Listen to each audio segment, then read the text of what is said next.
At my daughter's wedding, I was stopped by a security guard and denied entry. "Your name is not on the list," he said coldly. I saw my wife and daughter watching and laughing from a distance, but I said nothing and left. The next day, they came to me in tears, begging for help for a reason I never could have expected. It's been 5 years since the divorce. My wife Patricia and daughter Caitlin live in the large mansion in Westchester County that was part of our settlement, while I chose a quieter life in a high-rise apartment on the Upper East Side, a modestly sized home with a view of Central Park's greenery. As head of research and development at MediPharm Pharmaceuticals, my days are busy and fulfilling, leading a cancer drug development project. I'm in charge of a project with an annual budget of $100 million collaborating with the Mayo Clinic and Johns Hopkins Hospital. On weekends, I regularly volunteer at St. Mary's Senior Center. The peaceful conversations with the residents there bring me comfort. This tranquil life began to change when my daughter's social media account started gaining explosive popularity. Under the account name Catalan Luxury Life, she posted about her lavish lifestyle, and her follower count quickly surpassed 1 million.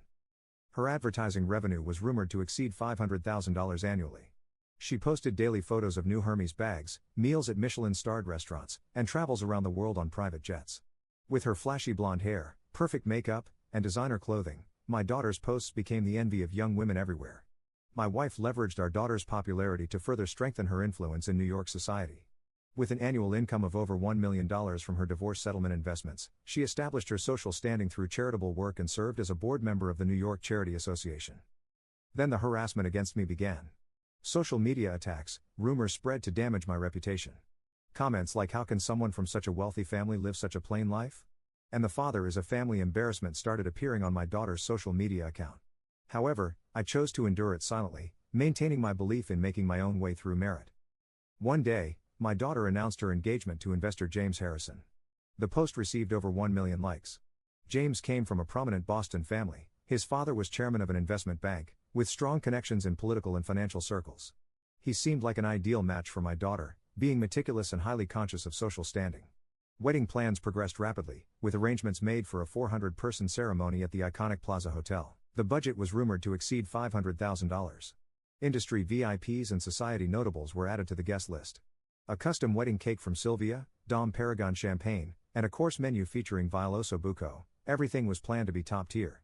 However, I never received an invitation. When I asked my wife, she dismissed me, saying, "You must be busy. You've got your hands full with drug development." Still, I told myself this was my daughter's special day. I prepared a modest navy Ralph Lauren suit and a Cartier watch. Manhattan was bathed in summer sunshine. I started preparing early in the morning, slipping into my navy Ralph Lauren suit. My appearance was subtle but carefully done. I paired the outfit with my Cartier watch and cufflinks inherited from my father. Looking at my reflection in the mirror, I sighed deeply. As I carefully styled my graying hair, I reaffirmed my desire to sincerely celebrate my daughter's special day. Outside my window, Central Park's trees swayed in the early summer breeze. The sight of morning joggers gave me a sense of normalcy. I arrived at the Plaza Hotel exactly at 11 a.m. Luxury cars were arriving one after another at the entrance, with white-gloved valet parking staff bustling about. Bentleys, Rolls-Royces, Mercedes-Maybach. My Lexus was clearly out of place. Nevertheless, the valet staff greeted me with unchanged politeness. "Have a wonderful time, Mr. Walker." I nodded slightly at the young staff member's smile and walked through the heavy revolving door. Stepping into the hotel lobby, I was struck by the sparkle of crystal chandeliers. The Italian marble floor was adorned with lavish floral arrangements, creating a fairy tale-like elegance. Pure white calla lilies and pink roses were arranged in graceful curves. The sweet scent of lavender enveloped the entire space. In the lobby, I met acquaintances from the pharmaceutical industry, Dr. Johnson from Mayo Clinic and Professor Martin from Memorial Sloan Kettering Cancer Center. They highly value my work. We eagerly discussed the clinical trial data for a new anti-cancer drug. "Henry, it's your daughter's big day. What a wonderful venue." "Yes, I sincerely wish for her happiness. By the way, I heard the new drug trial data is showing excellent results. FDA approval must be close. Your research will save many patients." Engaging in pleasant conversation, we headed toward the reception hall. The long corridor was filled with luminaries of society, ladies in Chanel tweed suits, women carrying Hermes Birkin bags. Everything was perfectly coordinated. Snippets of conversation revealed rumors that the wedding budget exceeded $500,000. The walls were adorned with 18th-century French tapestries, and Renaissance-style murals decorated the ceiling. Along both sides of the corridor, antique vases held pure white Casablanca lilies, their pristine fragrance wafting through the air. I stopped in front of the venue doors. A security guard in a black suit stood there holding the latest iPad. With tense feelings, I approached the guard checking the list. A gold name tag reading Plaza Security gleamed on his chest. Your name? Henry Walker. One moment, please. The guard scrolled through the screen several times, frowning. My heart began to race at his expression. I'm sorry, but your name is not on the list. Those cold words pierced my heart. I felt as if the surrounding temperature had suddenly dropped. Please check again. Henry Walker. I'm the bride's father. I could feel my voice trembling slightly. The guard checked the list again but simply shook his head expressionlessly. I'm sorry, but you'll have to leave. Just then, I turned toward distant laughter. There stood my wife and daughter. My wife wore a pure white Chanel suit with a Cartier necklace gleaming at her throat. My daughter was in a Vera Wang white wedding gown, a diamond tiara adorning her hair. She held the latest iPhone in her hand, pointing the camera in my direction. She was probably live streaming on social media. Comments flooded the screen, with heart emojis floating up. Messages like "best drama ever" and "serves dad right" danced across the screen. My wife and daughter wore triumphant smiles. Surrounding guests watched me with confused expressions. Some looked away apologetically. In that moment, I understood everything. This was no coincidence. It was all planned. The missing invitation, my wife's words, everything had been preparation for this scene. I quietly turned on my heel. Walking back through the lobby, I felt concerned glances from acquaintances but kept walking straight ahead. Dr. Johnson tried to call out to me, but I just returned a smile without stopping. When retrieving my car from valet parking, the young staff member showed an apologetic expression. His earlier bright smile had vanished. Take care. I nodded slightly at his words and got into my car. The Plaza Hotel's imposing figure in my rearview mirror gradually grew smaller. Under the cloudless blue sky, I drove in silence. New York's skyline of high-rises felt colder than usual. My phone screen kept lighting up with notifications from my daughter's social media livestream. It seemed thousands were watching simultaneously. I turned off all notifications and put the phone in my bag. Then, with a deep sigh, I headed home through Manhattan's bustle. On social media, a storm was already raging. The hashtag Walker family scandal quickly became trending, with angry comments pouring in from my daughter's live stream viewers. The video had been shared with the Boston fiancé's family, and the Harrisons were furious. Pharmaceutical industry VIPs invited to the wedding were also raising protests one after another. Inquiries were flooding in from Mayo Clinic and Johns Hopkins Hospital, my project's research partners. In the Plaza Hotel's grand ballroom, more than half the guests had begun leaving early. The sharp sound of luxury heels on marble floors created a dissonant echo in the silent venue. My cell phone was receiving concerned messages from industry contacts. However, I kept it powered off. I quietly drank tea in my Manhattan home, gazing at Central Park's greenery outside my window. Then, as expected, the news arrived. The fiancé, James Harrison, announced the cancellation of the ceremony. I cannot marry into such a family. I am terminating the engagement. The moment James's calm voice echoed through the venue, my daughter let out a hysterical scream. My wife fainted, her pearl necklace scattering across the marble floor. The venue fell into chaos as media rushed in. By evening, my apartment's intercom rang. The monitor showed the tear-stained faces of my wife and daughter. The Chanel suit was wrinkled, and the wedding dress hem was stained with mud. Henry, help us. My wife's voice trembled. The security camera showed them prostrating themselves at my front door. Their figures, wrapped in luxury brands, now evoked only pity. Please, open up. We'll explain everything. We'll apologize. My daughter's voice was strained. While the social media stream had stopped, I could see masses of critical comments still flowing on her smartphone screen. Her follower count was dropping dramatically, and it appeared she was receiving contract termination notices from advertising sponsors. I quietly sat on the sofa and took a sip of tea. Outside the window, the sun was setting, painting Manhattan's skyscrapers orange. The intercom kept ringing. Open up. Please. Our reputation can't take any more. The screams gradually became more desperate. The social media backlash showed no signs of stopping, rather, it was accelerating. Major Western media outlets were picking up the story one after another. I stood up and walked to the window. In Central Park, the usual evening scene unfolded, people enjoying jogs, families walking dogs, students reading on benches. The ordinary sight made the current situation feel even more surreal. The crying and screaming continued at my door. Residents of the luxury condominium were eyeing my wife and daughter suspiciously. Security guards approached, asking them to leave. We can't leave this situation as is. My cell phone started ringing again. The display flashed wife. Next to it were notifications of over 100 unread messages. Media interview requests were also pouring in. Then an unexpected turn of events occurred. The Plaza Hotel's security camera footage leaked. The footage of me being denied entry, my wife and daughter laughing while filming, it spread instantly, triggering a new wave of outrage. The mass exodus of followers from my daughter's social media account wouldn't stop. Her follower count, which had exceeded 1 million, plummeted to below 100,000 in 24 hours. But that wasn't all. Critical comments began flooding her past posts. Were all your past posts lies? Were the luxury brand advertisements actually borrowed items? Contract termination notices from advertising sponsors came like an avalanche. Her annual income of over $500,000 was about to become zero overnight. The Harrison family in Boston filed a massive damages claim. In addition to the $500,000 wedding costs, they demanded another $1 million for damage to the family's social credibility. The Harrison family, a prominent Boston dynasty, holds strong influence in political and financial circles. Their anger was beyond imagination.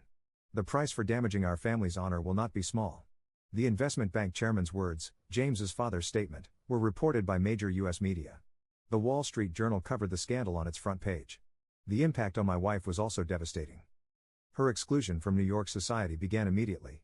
She received an expulsion notice from the New York Charity Association, and other charitable organizations she had been involved with successively demanded to sever ties. I never want to hear the name Patricia Walker again. The words of society's leaders were cold and final. The annual income of over $1 million from our shared estate was certain to diminish significantly after the bank managing the asset investments terminated their contract. Then a chain of exposures began. Followers of my daughter's social media account started pointing out inconsistencies in her past posts one after another. Was this Hermes bag actually a replica? Are all the luxury restaurant photos from the same angle because you never actually went inside? Were the private jet posts actually studio shots? Investigation revealed shocking facts. The majority of my daughter's posts were carefully staged fabrications. Luxury brand items were borrowed or replicas. Restaurant meals were photographed only from outside without actually dining there. Many overseas travel photos were digitally edited. Furthermore, it was revealed that their treatment of me at the wedding was planned harassment. They had intentionally excluded my name from the guest list and pre-announced the social media stream to gather many viewers. I wanted to create the best drama to get the highest viewer numbers. My daughter's confession caused huge ripples online. Criticism intensified over her act of trampling family bonds for viewer numbers and advertising revenue. My employer, MediPharm, was flooded with inquiries about this scandal. However, the company's response was swift. Vice President Henry Walker's achievements in research and development are unshakable. Family issues and his professional capabilities are entirely separate matters. The CEO's statement gathered strong support within the industry. Rather, through this incident, appreciation for my work increased even further. Joint research with Mayo Clinic and Johns Hopkins Hospital continues to progress smoothly. Henry's research will bring hope to many cancer patients. Professor Martin's words were widely shared in the medical community. The new drug's clinical trial data showed excellent results, with FDA approval approaching. However, my ex-wife and daughter's situation continued to worsen. The mansion in Westchester County had to be sold to pay the damages to the Harrison family. With complete exclusion from society, their life foundation completely collapsed. Avoiding public eyes, they had no choice but to move to a small apartment in the suburbs. How did it come to this? My ex-wife's lamenting voice echoes off the walls of the small apartment. All their luxury brand bags and clothes were put up for auction. Most of their savings disappeared into damage payments, leaving only regret behind. In the midst of this, a letter arrived in my apartment's mailbox. It was an apology letter from my ex-wife and daughter. On stationery stained with tears, they acknowledged their past mistakes. We didn't understand your sincerity. We were drowning in vanity and pride, losing sight of what was important. However, my mind was already made up. While I could forgive, returning to our former relationship was impossible. The past cannot be changed. We each had to choose new paths in life. Please do not contact me again. That was all I wrote in my reply. A year has passed since then. The sunlight streaming through the windows of St. Mary's Senior Center is gentle and warm. I was walking down the facility's hallway after finishing my weekend volunteer work. Henry, thank you for coming again today. An elderly woman in her 80s smiles from her wheelchair. Conversations with her always warm my heart. Over this year, my volunteer activities have expanded significantly. I now serve as a director of an NPO supporting the elderly, increasing my opportunities for social contribution. At MediPharm, my promotion from development director to vice president was decided. The drug development exceeded expectations in its success, receiving FDA approval. We were able to bring new hope to many cancer patients. Vice President Walker's leadership is outstanding. His integrity was the key to success. My reputation in the industry has become unshakable, with research results being published successively in medical journals. Manhattan cityscape remains as vibrant as ever. Meanwhile, my wife and daughter's lives have changed dramatically. Their social media accounts were completely deleted, and they lost their place in society entirely. Living quietly in a small suburban apartment, they can only reminisce about past glory. Just once, I'd like to meet and talk. Occasionally, messages arrive from my wife. However, I don't reply. That was my choice. I decided to live looking forward, not imprisoned by the past.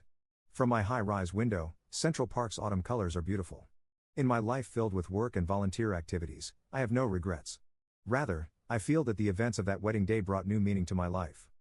Living with sincerity, I've realized anew that this is what matters most. I shared these words at Medi Farms board meeting. From the conference room window, Manhattan skyscrapers are visible. Under a cloudless blue sky, a new era was about to begin.